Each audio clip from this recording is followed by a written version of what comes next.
할렐루야. 아멘. 예. 한때 화려한 인도 선교사를 꿈꿨지만 이젠 다 무너지고 지금은 불신 가문의 찌질한 장손으로 하루하루 살아가고 있는 설장훈 목사입니다. 예. 너무 반갑고요. 정말 죽은 자 같은 제가 이렇게 강당에 다시 오르니까 좀 감격이 큰 것 같습니다. 근데 이제 제가 인도 선교사 출신이잖아요. 그래서 제가 좀 인도말로 좀 인사해도 될까요? 예, 나마스테, 메라남 장훈세올해, 앞세 밀가르 아차라가. 예, 간단하게 만나서 반갑습니다 라는 이제 뜻인데, 실은 제가 이제 오늘 인도 옷 이제 구르따도 입고 여기 오고 싶었어요. 근데 좀 많이 참았습니다. 왜냐면 이제 안 그러면 오늘이 선교 집회 막 헌신 예배를 드려야 될 것 같아가지고 제가 좀 많이 자제했는데, 이렇게 좀 부끄럽지만 저는 좀 회개의 눈물을 많이 흘려야 되는데 말씀이 해석 안 돼서 참 원망의 눈물을 더 많이 흘린 선교사입니다. 그래서 제 화려한 성전이 다 무너지고요, 돌가루, 무너지고 돌가루가 되어야 했죠. 그러니 무너진 곳에서 예수님이 보이는 것입니다. 그리고 오늘 우리 성도님들도요, 오늘 말씀을 통해 내 무너진 곳에서 예수님을 바라보길 원합니다. 아멘. 그래서 복음이요, 먼저 가정과 직장 만국에 전파되길 축복합니다. 이렇게 복음이 전파되려면요, 첫 번째, 다 무너져야 합니다. 1절 2절 말씀입니다. 예수께서 성전에서 나가실 때 제자 중 하나가 이르되, 선생님이여 보소서, 이 돌들이 어떠하여 이 건물들이 어떠하니까? 예수께서 이르시되, 네가 이 큰 건물들을 보느냐? 돌 하나도 돌 위에 남지 않고 다 무너뜨려지니라 하시니라. 아멘. 고대 헬라 문화를 보면요, 스승과 제자가 나란히 길을 걸으면서 서로 묻고 대답하는 것이 일반적인 학습법이라고 합니다. 그리고 이제 예수님도 제자들과 성전을 뚜벅뚜벅 걸으면서요, 마태복음 23장 38절 말씀, 보라 너희 집이 황폐하여 버려진 바 되리라고 오늘 이 본문 전에 먼저 제자들에게 말씀하시는 것이죠. 즉 눈앞에 보이는 절대로 무너지지 않을 것 같은, 그리고 화려하고 이 견고한 예루살렘 성전이 예수님께서 무너진다고 말씀하시는 것입니다. 그런데 사랑하는 여러분, 성전이 어떤 곳입니까? 바로 이스라엘 민족의 신앙과 사회, 문화의 모든 중심지였습니다. 그들의 정체성이었죠. 그런데 이것이 무너진다고 하니까 생각해 보세요. 제자들이 얼마나 당황하고 놀랐겠습니까? 그래서 제자 중 하나가, 선생님, 이 멀쩡한 성전이 왜 무너지죠? 라고 다시 묻습니다. 그런데 실은 제가 이제 이 제자의 질문을 보면서 좀 답답하기도 합니다. 그 이유는 제 성격상 당시 만약 제가 그 자리에 있었다면 좀 더 집요하게 물어봤을 것 같아요. 예수님, 눈앞에 보이는 이 성전을 보세요. 이전 솔로몬 성전보다 더 크고 튼튼해 보이고 또 화려해요. 이미 건축을 시작한 지 50년이고 무사고입니다. 아직도 건축 중이고요, 신축입니다. 신축.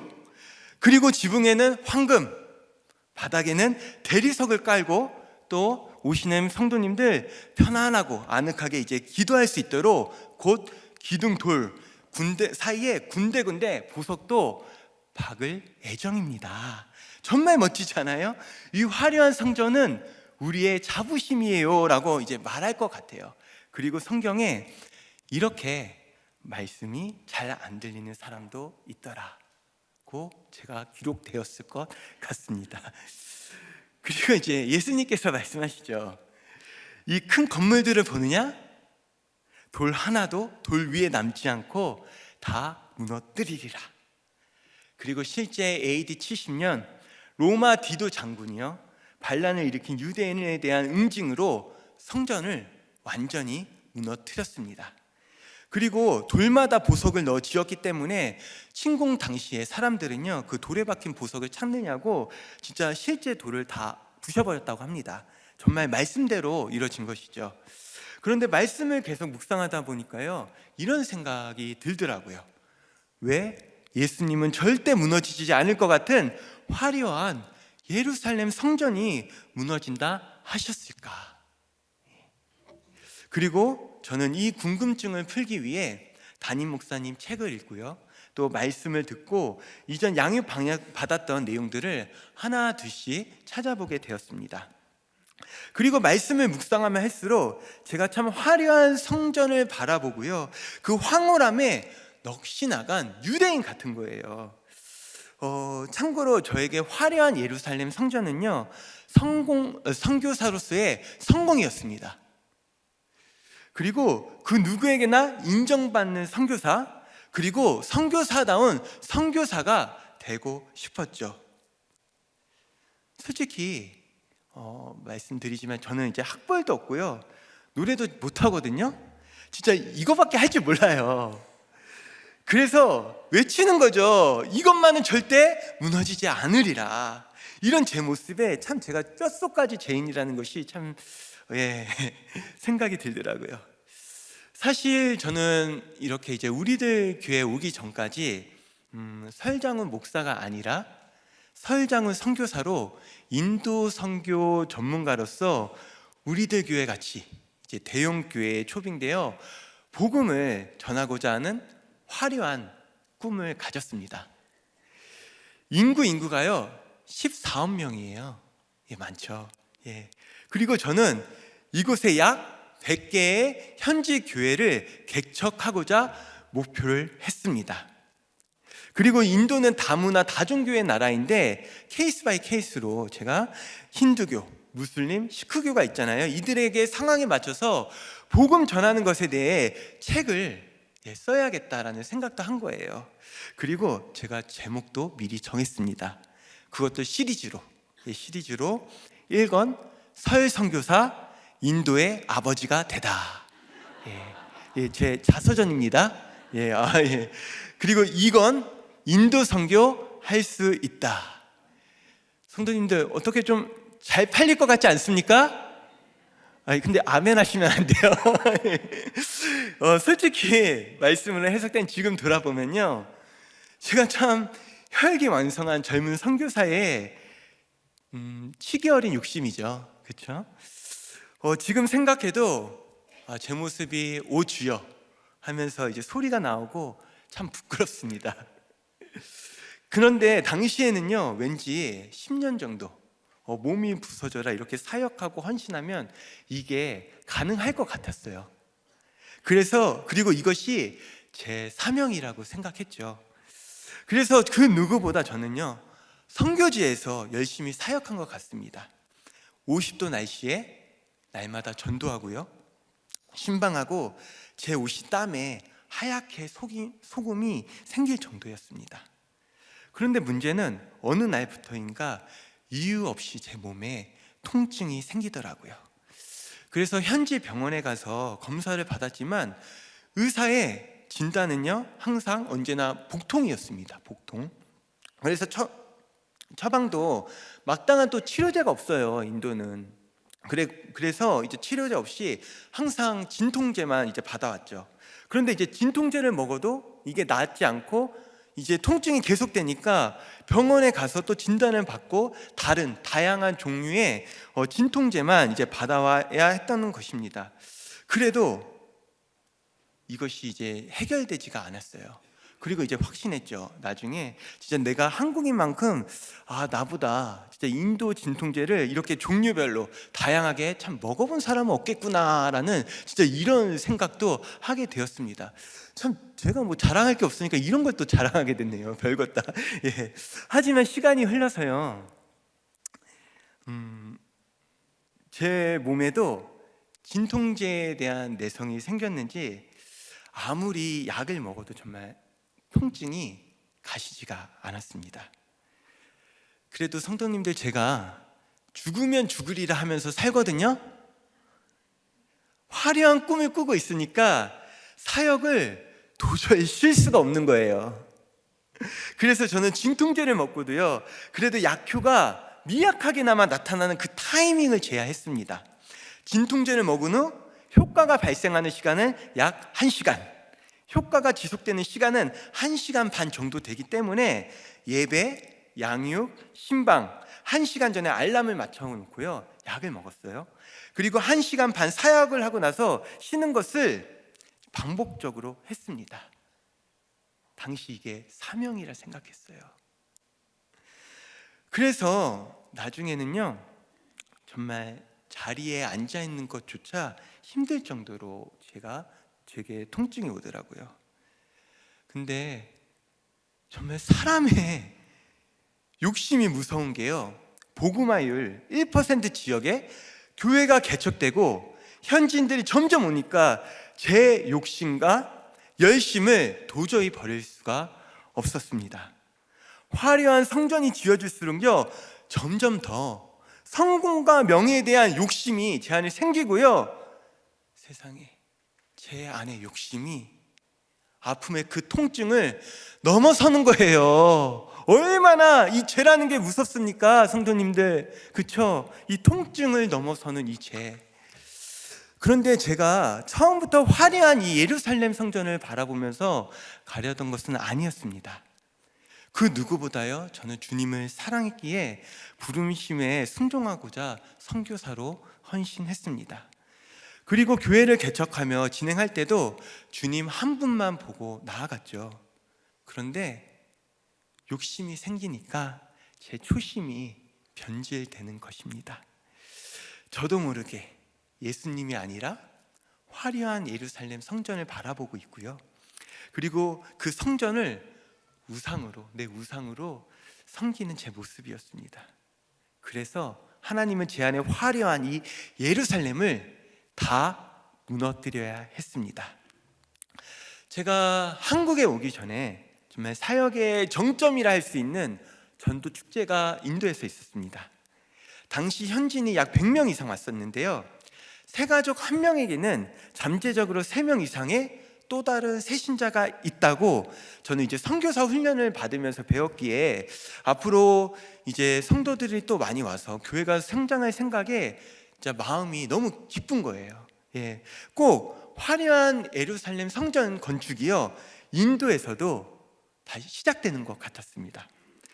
하지만 축제를 준비하며 제 몸에 무리가 갔는지 축제 다음 날 결국 저는요, 제 몸을 버티지 못하고 쓰러져서 병원에 실려 가야 했습니다. 그리고 엑스레이를 찍는데 제 눈을 의심할 수밖에 없었어요. 그 이유가 세상에 엑스레이에 나온 제 오른쪽 폐에 약 이제 5에서 6cm 정도의 이제 동그란 이제 하얀 혹 같은 게 엑스레이에 보이더라고요. 순간 이제 인도 의사 선생님이 저를 불쌍한 표정으로 쳐다보더니 암이라고 조용히 이야기해 주셨습니다. 그리고 상황을 보니 암이 온몸에 퍼진 것 같다. 그리고 보니까 폐도 전이 된 것 같은데 내가 더 이상 도울 수 없어서 미안하다, 이렇게 말하면서 저에게 빨리 큰 병원에 가서 치료를 하라고 이야기하는 것입니다. 정말 긴급한 상황이었기에 저는 한국에 빨리 귀국해야 했고요, 귀국 당일 병원 응급실을 통해 입원해야 했습니다.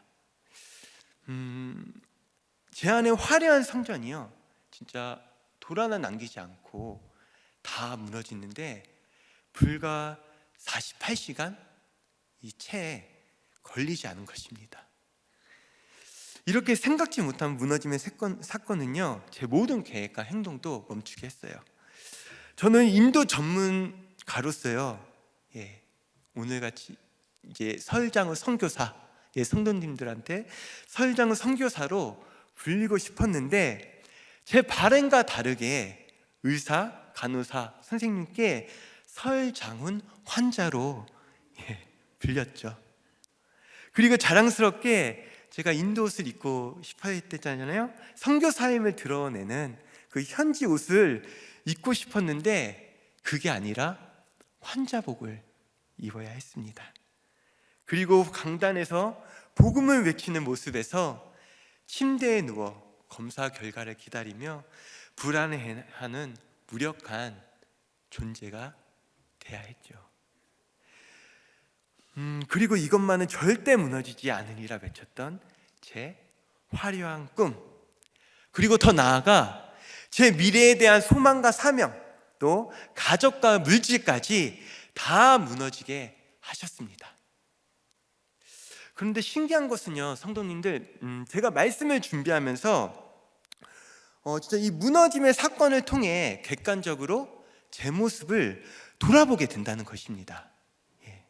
제가 이제 10년 이상 선교사로 준비하고 훈련 받았어도 이제 눈앞에 있는 그 화려한 예루살렘 성전, 선교사로서의 성공이 눈앞에 보이니까 욕심이 생기고 변질됐다고 했잖아요. 그렇죠? 욕심이 있으니까 그 통증을 이기고요. 진짜 욕심이 생기니 초심이 변질되더라고요. 그래서 진짜 성도님들 날마다 진짜 말씀, 큐티를 가지고 큐티책 가지고 큐티하시는 게 정말 중요한 거예요. 그리고 공동체에서 양육받는 것, 공동체에 붙어가는 것이 정말 중요한 것입니다. 이렇게 저도 공동체에서 이제 양육을 받으면서요, 한 번 더 띵크하며 내 안에 왜 이렇게 성공에 대한 욕심이 생겼을까라는 것을 한 번 더 좀 생각해 보게 되었어요. 그런데 성도님들, 제가요, 당대 신앙이고 또 불신 가문의 장손이거든요. 제 욕심의 근원에는 다른 누구보다 안 믿는 부모님과 친척들에게 아들로서 또 장손으로서 인정받고 싶은 마음이 있었던 거예요. 솔직히 저는 20살에 예수님을 믿고 나서요, 불신 가문의 장손으로 신앙생활 하는 것이 너무 힘들었습니다. 제가 보니까 성도님들, 주변의 성도님들 중에서도 좀 홀로 신앙생활 하시는 분들이 좀 많이 계신 것 같아요. 정말 함께 기도합니다. 힘내세요. 힘내시고요. 처음에 저도 예수님을 믿고 밤에 잠이 오지 않을 정도로 큰 기쁨과 설레임을 주셨는데, 하지만 장손이 제사 때 절을 안 한다고, 그리고 주일에 가족 모임을 하는데 얘는 교회 간다고 얼굴 한 번 안 비춘다고 그렇게 섭섭해 하더라고요. 그리고 결정적으로 일반 대학을 졸업하고요, 제가 취업 대신 목사와 선교사로 되기로 한 날, 저는요, 집안에서 식구들에게 날마다 구박받는 찌질한 장손이 되어야 했습니다. 그래서 저는요, 솔직히 부모님께 선교사로 성공해서 화려한 이 예루살렘 성전을 보여드리면 혹시라도 저를 자랑스럽게 여기시고 예수님을 믿지 않을까 생각했어요. 그리고 당당하게, 보라, 당신의 아들이 이 화려한 성전을 지었습니다. 그러니 제발 예수님을 믿으세요 라고 말하고 싶었죠. 하지만 사랑하는 성도님들, 이것은요, 저의 크나큰 교만이었습니다. 그렇기에 제 화려한 예루살렘 성전은요, 다 무너져야 했고요, 저는 안 환자로서 환자복을 입고 아버지와 어머니를 만나야 했습니다. 적용 질문입니다. 나의 화려한 예루살렘은 무엇입니까?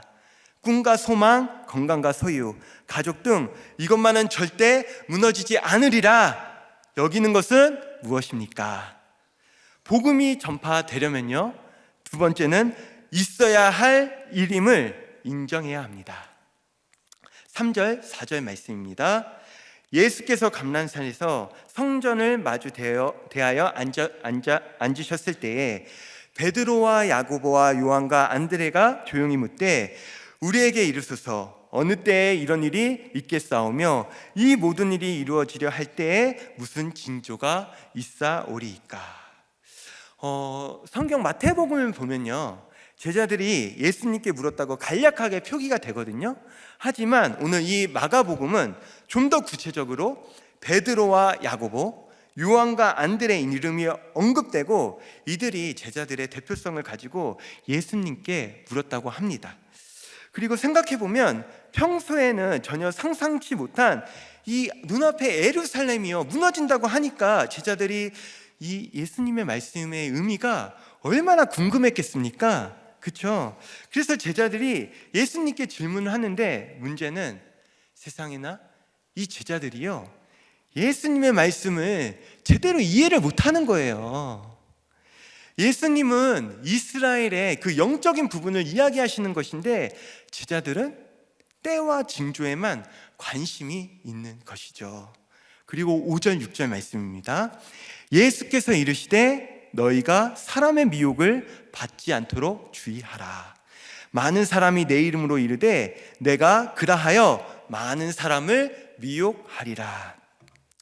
이렇게 때와 징조를 능하는 제자들이 예수님은 참 걱정스러웠던 것 같습니다. 그래서 미혹받지 말라고 말씀하시는 것이죠. 참고로 이 미혹이란 단어는요, 나를 죄로 이끄는 일, 신앙을 떠나게 하는 것을 의미하는데요.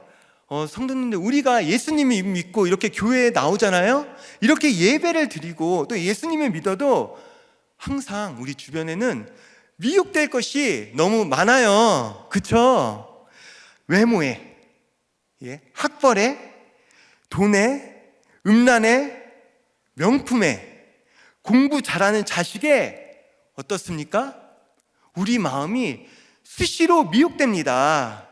그리고 또한 절대 무너지지 않을 것 같은 내 건강과 학벌, 돈과 지위를 믿고 살다가도 저처럼 암에 걸리거나 입시에 실패하고 또 실직하면요 더 미혹을 잘 받는 거예요. 그래서 저는요 아무리 생각해도 100번, 1000번 생각해도요 이 무너짐, 우리에게 무너짐의 사건이 왔을 때 더 말씀 공동체에 잘 붙어가고, 그리고 구속사 말씀으로 해석하며 내 죄를 회개하면서 나아가는 것이 중요한 것 같습니다. 정말 중요하죠. 그렇지 않으면 무너진 곳에서 미혹되어서 우리는 예수님이 아닌 눈앞의 현실을 따라가고 현실을 바라보게 되는 것입니다. 제가 좀 그러했습니다. 당시 암에 걸리고요, 말씀 공동체가 없으니까 분별 없이 미혹되는 거예요. 물어볼 목장 공동체가 없었습니다. 인간이 100% 죄인이잖아요. 그렇죠? 예, 우리 인간은 100% 죄인이 많습니다. 그래서 자연스레 미혹되어서 그 무너진 곳에서 진짜 내가 회개가 없으면 자연스레 예수님이 아니라 현실을 바라보게 되는 것 같아요. 저도 당장 내 눈앞에 아이 셋이 보이고 앞으로 나는 어찌 먹고 살아가야 되나, 그 걱정과 근심이 쌓이고 다시 내 열심과 노력으로 미혹되어 나간다는 것이죠. 간절히 회개하며 무너진 곳에서 정말 내 무너진 영을 세워나가야 되는데 오히려 현실을 바라보며 미혹되어 무너진 육을 다시 세우고자 합니다. 그래서 저도요 정말 현실에 미혹되어서 제 욕심에 다시 열심을 다한 것 같습니다. 그래서 저는 학원 강사로 시작해서요 가회도 하고 영어 공부방도 했어요. 예, 그 더 드림 영어 교실이라고요. 이름 좋죠.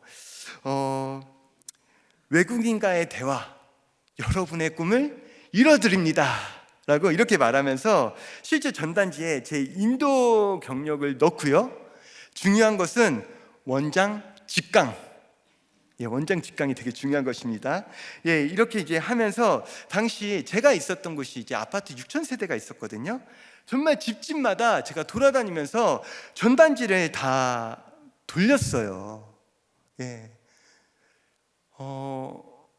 정말 그 현실에 무너진 곳에서요 제가 예수님을 만나서 거기서 간절히 회개하면서 예수님을 바라봐야 되는데 말씀이 해석이 안 되니까 현실을 바라보니까 다시 내 욕심에 따라서 내 무너진 육을 세우고자 하는 것입니다. 미혹되어서요. 그래서 함께하는 공동체, 이렇게 구속사의 말씀이 없으면 우리는 이렇게 미혹을 끊어내는 것이 정말 쉽지가 않습니다. 그리고 7절 8절 말씀입니다. 난리와 난리의 소문을 들을 때에 두려워하지 말라. 이런 일이 있어야 하되 아직 끝은 아니니라. 민족이 민족을, 나라가 나라를 대적하여 일어나겠고 곳곳에 지진이 있으며 기근이 있으리니 이는 재난의 시작이니라. 곳곳에 난리가 나고 소문이 나겠지만요, 예수님은 우리에게 두려워하지 말라고 하십니다. 뭐라고요? 두려워하지 말라고 하세요. 근데 성도님들, 이 두려움은요, 내 안에, 내 마음의 중심이 하나님이 아니라 내가 중심이 되어지면 두려움이 오는 거예요. 그래서 내 자식, 내 배우자, 내 직장, 내 건강, 이렇게 내 중심적으로 생각하면서 조금만 나에게 손해가 오면 너무 두려운 것입니다. 그리고 옳고 그름으로 네 탓 내 탓 하면서 난리가 나는 것이죠. 그런데 곳곳에 이렇게 난리가 나고 소문이 들리는데 왜 예수님은 우리에게 두려워하지 말라고 하셨을까요? 7절 말씀을 보면요, 이 일은 반드시 있어야 할 일이기 때문입니다. 아멘. 곳곳에 난리와 소문이 내 거룩과 구원을 위해 하나님께서 허락하신 일이라는 것입니다. 사랑하는 성도님들, 정말 우리에게 중요한 것이 있어요. 그것은 무엇이냐면 바로 오늘 하루하루를 살아가는 자세입니다. 그 어떤 무너짐의 사건 가운데서도요, 여러분 절대 두려워하지 마십시오. 그리고 그 어떤 사건에서도 있어야 할 일이구나 라는 자세를 가지시길 바랍니다. 어떤 자세요? 있어야 할 일이구나. 그래서 코로나 확진으로서요, 집안이 코로나로 난리가 나도 있어야 할 일이구나. 주식 투자로 지방이 망하고 배우자 간에 다툼이 있더라도 있어야 할 일이구나. 잘 나가는 회사에서 실직이 되어 먹고 살 걱정, 앞날이 깜깜해도 있어야 할 일이구나. 안 믿는 배우자 자녀로 교회 오는 게 너무 힘들어도 뭐죠? 있어야 할 일이구나. 저처럼 암으로 건강이 무너져도 있어야 할 일이구나. 그 어떤 무너짐으로 난리, 소문이 나더라도요, 우리는 하루하루 이렇게 있어야 할 일이구나를 외쳐야 합니다. 아멘. 한국에 귀국하자마자 저는 응급실로 입원하였고 암 3기 진단을 받았습니다. 원암 종양 크기가 15cm 전후, 그리고 전이된 폐암은요 약 5cm 정도였고, 피 검사를 하며 보통 이제 암 종양 수치가 5 미만이 나와야 정상이지만 저는 정확히 12,020이 나왔습니다. 이 숫자는 평생 제가 잊을 수 없는 숫자인 것 같습니다. 그나마 뼈까지 전이가 안 되었기에 지금 이 자리에 제가 서 있지만, 당시 저는요 말 그대로 죽은 자와 같았습니다. 그래서 수술과 여러 번의 항암 치료를 받아야 했죠. 그리고 정말 길고 긴 밤을 지내며 절망과 슬픔 가운데 눈물을 흘렸습니다. 그리고 날이 새매 우리들 교회에 오게 되었습니다. 그런데 실은 그 시작은 목욕탕 세미나였습니다. 선교사로서 추천을 받아서 우연히 이제 목욕탕 세미나에 참석하게 되었고, 그리고 첫날 저는 담임 목사님의 룻기 설교 구속사의 말씀을 처음 듣게 되었습니다. 그리고 아직도 잊을 수 없는 게 나오미의 그 인생의 흉년, 그 말씀이요 제 사건의 인생의 흉년을 생각하게 하셨고요, 그리고 저에게 주어진 이 사건을 구속사 말씀으로 해석하게 한 그 첫 시작이었습니다. 이것이 제 구원의 시작이 되었습니다. 그리고 우리들 교회에서 사역하는 것을 정말 진심으로 사모하게 되었습니다. 하지만 여러분, 제가 암 환자잖아요. 암 환자를 받아줄 교회가 없다는 그 사단의 미혹에 저는 수시로 제 남은 희망조차도 무너져야 됐습니다. 그럼에도 어렵게 우리들 교회 사역자 청빙에 도전했는데 오늘 제가 이 자리 가운데 서 있습니다. 아멘. 솔직히 저도 놀랐어요.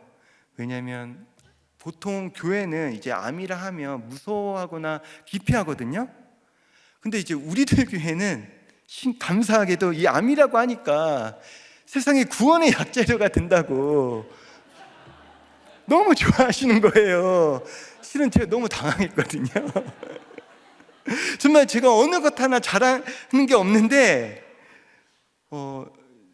제가 이제 나중에 알게 됐는데 저는 진짜 이 암 사건 하나로 우리들 교회에 오게 됐습니다.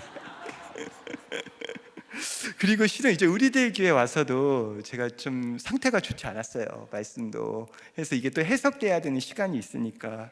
그래서 이제 제 상태를 보고 담임 목사님께서 잘못 뽑았나 하시면서 걱정하셨다는데 지금은 아닐 거라 믿습니다. 아멘.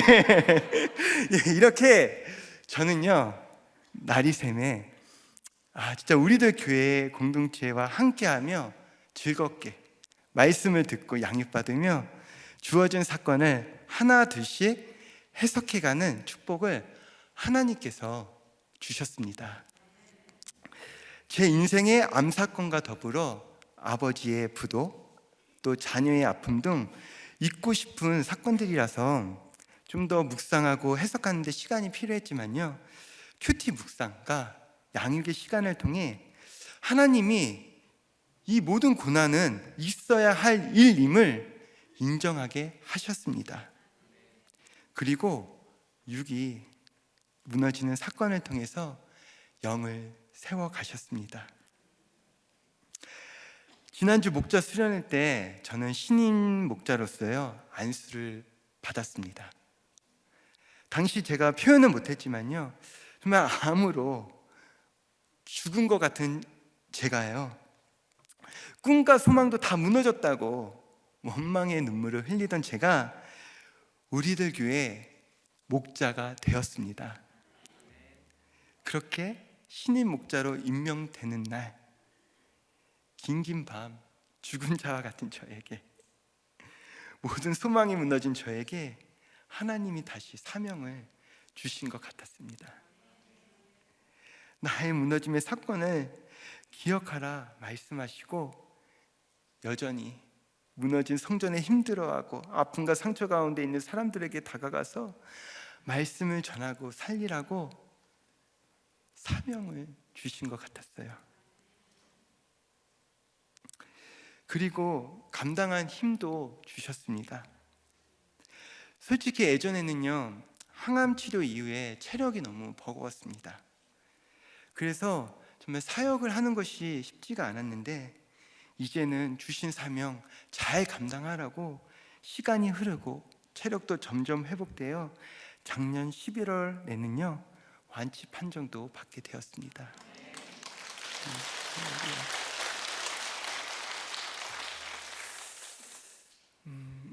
정말 제가 죽은 자이고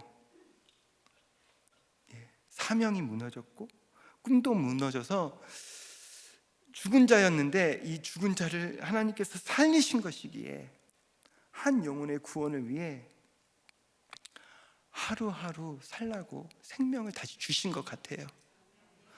겸손한 마음으로 하루하루 이 주신 생명 진짜 한 영혼을 살리는 데 있어서 귀하게 사용하도록 하겠습니다. 그리고 제가 목자로서 또 사역자로서 다시 제게 주신 이 사명 소중하게 여기고 잘 감당토록 기도 부탁드립니다. 아멘. 적용 질문입니다. 여러분이 당하고 있는 아픔과 상처, 고난이 있어야 할 일임이 인정되나요? 여전히 내가 포기하지 못해 미혹받고 있는 것은 무엇입니까? 복음이 전파되려면 세 번째, 끝까지 견뎌야 합니다. 9절 10절 말씀입니다. 너희는 스스로 조심하라. 사람들이 너희를 공회에 넘겨주겠고 너희를 회당에 매질하겠으며 나로 말미암아 너희가 권력자들과 임금들 앞에 서리니 이는 그들에게 증거가 되려 함이라. 또 복음이 먼저 만국에 전파되어야 할 것이니라. 아멘. 예수님은 복음이 먼저 만국에 전파되어야 한다고 하십니다. 그때 진정한 종말이 오는 것이죠. 최근 뉴스를 보면요, 제 마음을 애통케 하는 기사가 있습니다. 바로 우크라이나 전쟁 관련 소식인데요. 최근에는 러시아가 전쟁에서 금지된 무기를 사용하고요, 또 자신의 죄를 숨기고자 시신을 태워서 증거를 없앤다는 소식을 듣게 되었습니다. 아니, 전쟁이 물론 잔인하고 또 인간이 죄인이라고는 들었지만 사람이 어떻게 이렇게까지도 잔인할 수 있을까? 이런 잔인한 행동을 서슴없이 하는 것을 보면서 정말 인간은 100% 죄인이구나 라는 것을 더 절실히 깨닫습니다.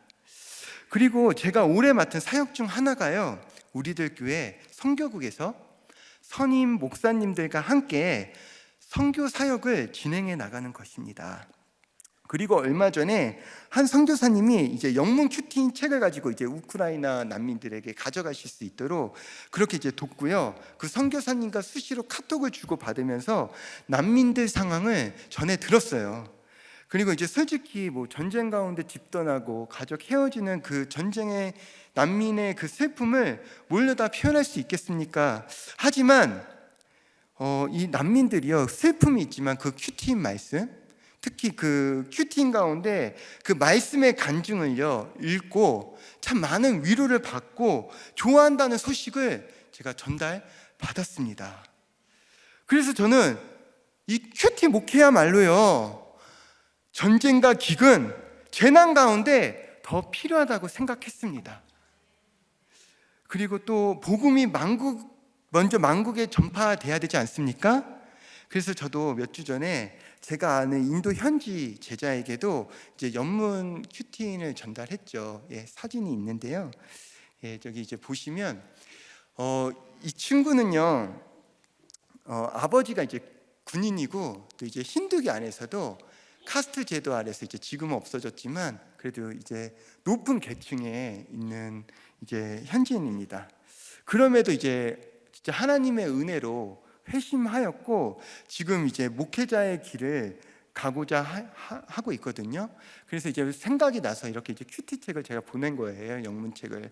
근데 이 친구가 이 책을 받고 나서 저를 그렇게 구박하는 거예요. 아니, 왜냐면 이렇게 좋은 책을 왜 이제 알려주냐고. 제가 너무 민망해갖고, 예, 진짜 제가 더 안 혼나려면요, 이 친구는 이제 정기 구독으로, 예, 영문 큐티 정기 구독으로 빨리 해줘야겠다라는 생각도 들었습니다. 그리고 이제 그뿐만이 아니라 또 반가운 이제 인도 청년들이 이제 저에게 또 사진을 보내왔습니다. 제가 있었을 때는 이제 교회에서의 인도 청년들이었는데요, 제가 한국에 나오자마자 결혼을 했어요. 예, 사진도 보여주시겠어요? 예, 사진 보여주시고요. 결혼을 했는데, 예, 참 둘 다 힌두교 집안이었는데 예수님을 또 믿고, 예, 또 이제 결혼해서 아이까지 있는 거예요. 그 아이 사진을 저에게 이제 보내주고, 이렇게 신앙을 가지고, 그리고 이제 날마다 이제 제가 건강이 안 좋았다는 것을 알고 있기 때문에 기도하고 있다라고 그런 이제 소식도, 반가운 소식도 전달해 주었습니다. 아까 그 사진의 아이가 참 예쁘죠? 마침 그 5월에 우리가 또 영문으로 이제 또 어린이 큐티 책이랑 뭐 셀파 큐티가 나왔잖아요. 이 집안은 이 세트, 영어 세트로 해서 보내줘야 될 것 같아요. 예. 이렇게 저는 참 무너진 사건을 통해서요, 제 사명과 꿈도 다 이제 무너졌다고 생각을 했습니다. 근데 육이 죽고요, 영이 사니까 진짜 무너진 사명을 하나님께서 한국에서도 이어지게 하시는 것 같아요. 그래서 지난 시간 이런저런 이유로 솔직히 제가 현지인들과 좀 소통을 제대로 많이 못했거든요. 이제는 사명을 가지고 다시 소통을 이어가려 합니다. 저도 이제 연문 큐티 책을 가지고 이제 하겠죠. 예. 그리고 또 정말 이들에게 정말 하루속히 이 큐티 목회가 빨리 들어가야 돼요. 그 이유가 한국도 동일하겠지만 정말 이용과 도박, 술 중독 등 고통 가운데 있는 현지인 가정이 너무 많습니다. 그리고 이들에게도요, 목장처럼 함께 할 수 있는 공동체가 필요한데 무너진 사건을 어떻게 해석해야 할지도 모르겠고 함께 말씀을 묻고 나눌 공동체가 없는 거예요. 그래서 하루속히 우리 이 큐티 사역이요, 강에서 바다로 전 세계 가운데 흘러 넘치도록 선도님들 함께 기도 부탁드립니다. 아멘. 그리고 11절에서 13절 말씀입니다. 사람들이 너희를 끌어다가 넘겨줄 때에 무슨 말을 할까 미리 염려하지 말고 무엇이든지 그때에 너희에게 주시는 그 말을 하라. 말하는 이는 너희가 아니요 성령이시니라. 형제가 형제를, 아버지가 자식을 죽이는 데 내주며 자식들이 부모를 대적하여 죽게 하리라. 또 너희가 내 이름으로 말미암아 모든 사람에게 미움을 받을 것이나 끝까지 견디는 자는 구원을 받으리라. 아멘. 우리는 사명을 가진 이 땅의 그리스도인입니다. 아멘. 복음이 전파돼야 끝이 오죠. 그런데 복음을 전하다 보면요, 무너지고 뽑히고 또 파괴되고 파멸될 일들이 우리 인생에 너무 많다는 거예요. 말씀 그대로 예수의 이름으로 말미암아 미움을 받아야 되죠. 하지만 성도님들, 이런 일이 있을 때, 내가 미움을 받을 때 어떤 태도를 가져야 되죠? 있어야 할 일이구나. 아멘. 있어야 할 일이구나. 이렇게 생각하시고 그 어떤 난리와 미움이 있더라도 끝까지 견딤으로 구원받을 줄 믿습니다. 아멘. 제가 우리들 교회 와서 정말 놀라는 것이 있습니다. 그것은요, 구속사의 말씀을 듣고 적용하면서 미움을 받아도 온갖 난리가 있어도 끝까지 견디는 성도님들이 너무 많다는 거예요. 큐티의 꽃은 적용이죠. 그리고 이 적용을 제가 보고 듣는 것만으로도 은혜를 잊고 또 살아나는 게 있더라고요. 얼마 전에 한 집사님으로부터 장례 연락을 받았습니다. 자신의 시어머니가 소천하셨다며 위로 예배 집례를 부탁하셨는데요, 처음에는 저는 그저 평범한 가정의 위로 예배라고 생각했습니다. 그런데 담당 총원님이 목자 카톡방에 공유된 그 집사님의 사연을 공유해 주셨고요, 그리고 저는 그 사연을 읽어 내려가면서 제 가슴이 점점 먹먹해짐을 느끼게 되었습니다. 내용은 이와 같습니다. 어제 시어머니께서 돌아가셨고 지금 아이들과 부산으로 내려가는 중입니다. 남편이 혼의 자식을 낳고 자신의 부모님한테 그 여자와 아들을 데리고 갔습니다. 그리고 시부모님은 그 아이가 5살이 되어 남편이 오픈할 때까지 남편과 같이 이 사실을 항구하셨습니다. 그리고 홍해자의 출생이 밝혀지자 저는 난리를 쳤습니다. 하지만 시어머니가 그 여자와 아이를 옹호하고 오히려 울며 소리지는 제게 네가 잘했으면 이런 일이 생겼느냐, 이렇게 호통치신 때가 생각납니다. 그리고 그 시어머니께서 돌아가셨습니다. 아이 아빠가 죽고 3년 전에 아이들과 함께 어머니를 찾아뵀을 때도 네가 잘했으면 네 남편이 바라났겠냐, 저를 질책하시고 미워하시던 그 시어머니, 그분의 장례를 가기까지 얼마나 마음이 복잡했는지 모릅니다. 초원님 목자님들, 제가 큰 권세이신 주님만 생각하고 우리의 아이들 위해 십자가를 잘 질 수 있도록 기도 부탁드려요. 상처 입었다고 생각하는 저는 온데간데 없고 끝까지 가족 구원을 위해 견디며 오직 주님만 드러나게 기도해 주세요. 장례 잘 치르고 돌아오겠습니다. 이 문자를 읽으며 저는 그날 부산에 내려가 위로 예배를 집례했습니다. 내려가는 내내 제 마음이 무거웠고요. 그리고 더 간절히 이 장례를 놓고 기도하게 된 것 같습니다. 그리고 위로 예배를 드리며 나눔을 하는데요, 지사님께서 눈물을 흘리면서 육이 무너지는 이 모든 사건이 가족 구원과 나의 거룩을 위해 꼭 있어야 할 일임을 인정하시고요, 또 지사님께서 살아생전 아이 아빠를 잘 섬기지 못한 것, 그리고 자신을 그렇게 미워하던 시어머니를 잘 섬기지 못한 것을 정말 눈물을 흘리며 애타게 고백하시고 용서를 구하셨습니다.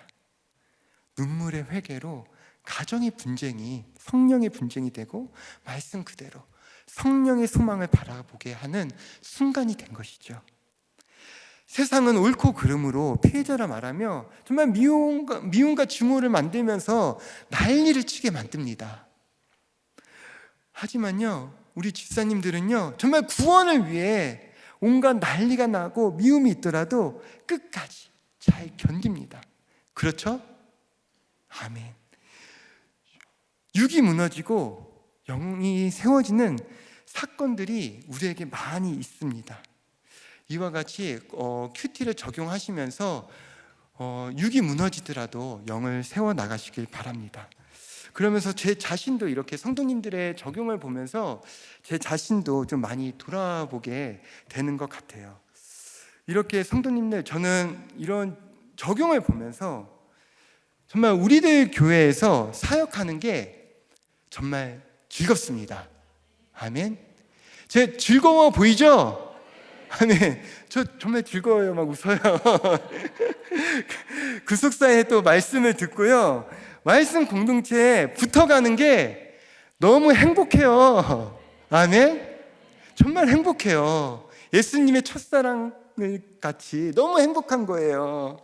그런데 중요한 것은요, 아직도 우리 주변에는요, 예수님을 모르고 사건 해석이 안 돼서 미움받아 죽을 것 같은 그 환경 가운데 계신 분들이 너무 많이 있다는 것입니다.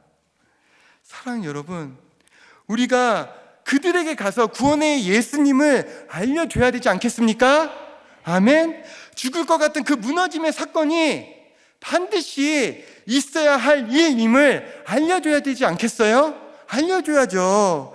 구원을 위해 끝까지 견디라고 말해야 하는 것입니다. 마침 전도축제가 다음 주에 있습니다.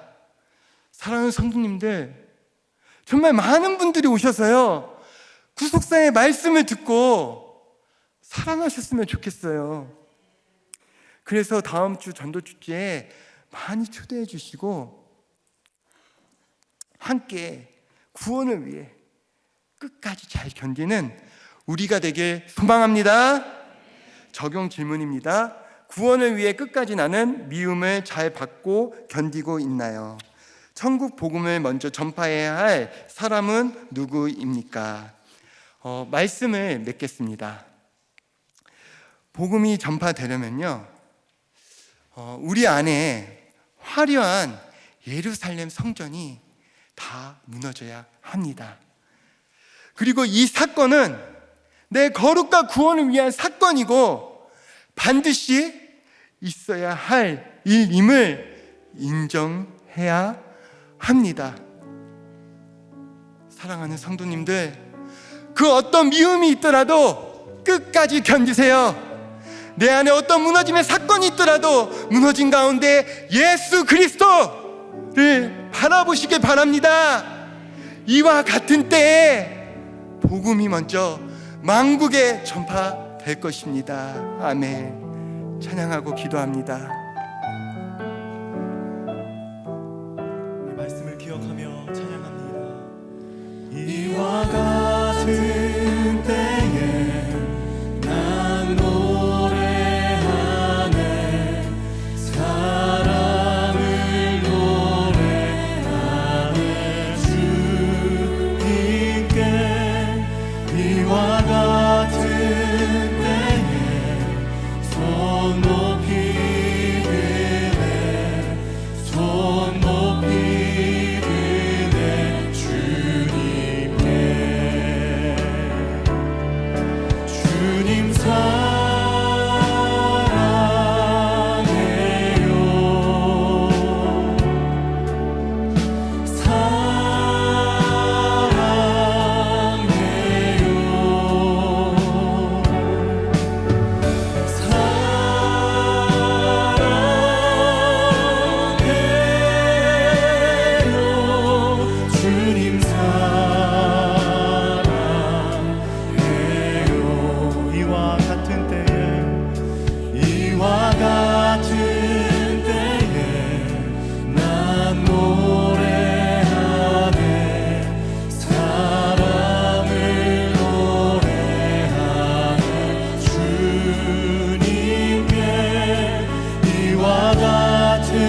시간 기도할 때 예수님은 나의 거룩과 구원으로 때문에 나의 화려한 예루살렘 성전이 다 무너진다 하셨습니다.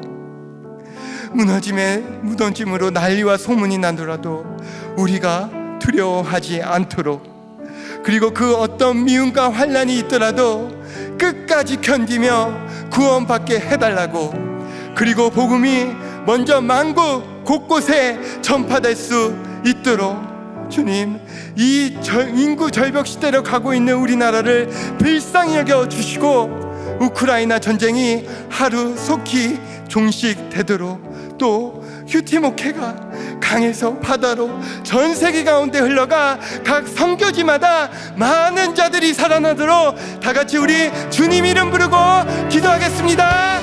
하나님 아버지, 화려한 예루살렘 성전을 꿈꿨지만 한순간에 무너진 성전을 바라보면서 저는 한탄하고 원망의 눈물을 흘렸습니다. 지난 세월 많은 수고와 노력이 있어서 제 안에 미련이 남았습니다. 그래서 더 현실에 미혹되어 무너질 수밖에 없는 인생이었습니다.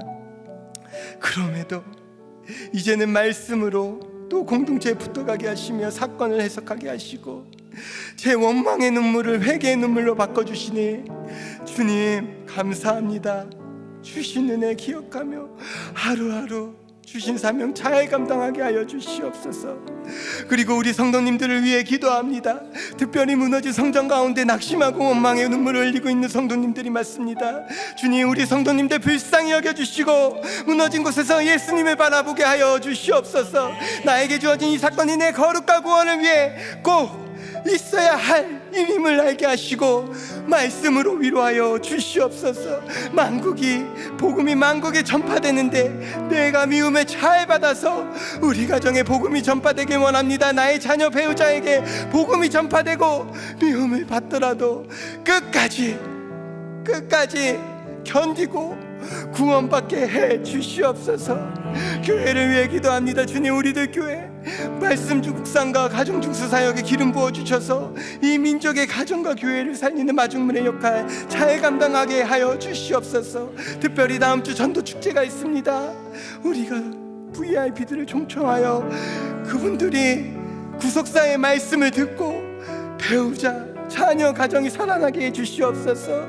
예수님을 만나는 시간 되게 하여 주시옵소서. 그리고 우리나라 불쌍히 여겨 주시옵소서. 대선이 끝났지만 여전히 진영 논리의 나라가 어수선합니다. 나라의 근간을 흔드는 차별금지법 막아주시고 인구 절벽으로 가지 않게 하시고 또한 대여생명보호법 속히 제정하여 주시옵소서. 전쟁 가운데 있는 우크라이나 불쌍히 여겨주시고 속히 종식되게 하여 주시옵소서. 그리고 큐티 목회가 강에서 바다로 또 전 세계 가운데 흘러가게 가시고 각 선교지마다 선교사님과 현지인 가정이 살아나게 해 주시옵소서. 예수님 이름으로 간절히 기도드리옵나이다. 아멘.